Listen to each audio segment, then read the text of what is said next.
leaving only the lingering echo of his whistle. The next morning, the memory of the whistling boy felt like a dream, but the fragment of bone in my pocket was a tangible reminder. I returned to the cemetery, the sun now casting long, warm shadows. I walked the paths, searching, and finally I found it, a small, weathered headstone, half covered in moss. The inscription was faded, but I could make out the name, Michael. The dates below it told a story of a life that had ended decades ago. I went to the old church, the one with the dusty archives, and found the register. There it was, a simple entry. Michael died in a bicycle accident, a boy of 12. I found Mrs. Marley, the retired history teacher, living in a small cottage near the church. She remembered Michael. He was a lovely boy, she said, her voice soft with memory. Always whistling. He had a tune for everything. He was a bit of a daredevil, too, always on that bicycle of his. He was racing a storm, they said, when he lost control. A sad day for the whole village. She looked at me, her eyes kind.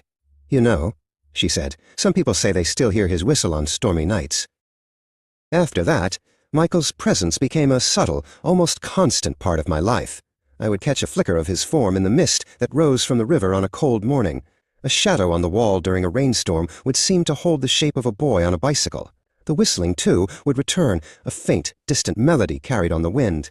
It was never a frightening presence, but a gentle one, a quiet acknowledgment of my own existence. It was a spectral companionship, a shared solitude. The most vivid encounter came during a violent storm. The wind howled and the rain lashed against my window.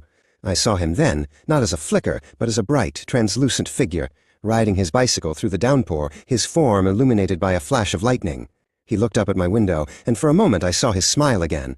The next day, I was sick with a fever. As I lay in bed, weak and shivering, I heard it, the gentle, familiar whistle, a soft, comforting melody from beneath my window. The fever broke, and I recovered. The experience left me with a new sense of peace. I never saw Michael so clearly again, but I knew he was there.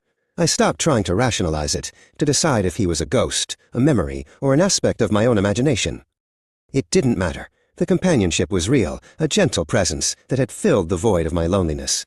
I had found a friend in the most unexpected of places, a ghost who offered not fear, but a quiet, spectral comfort,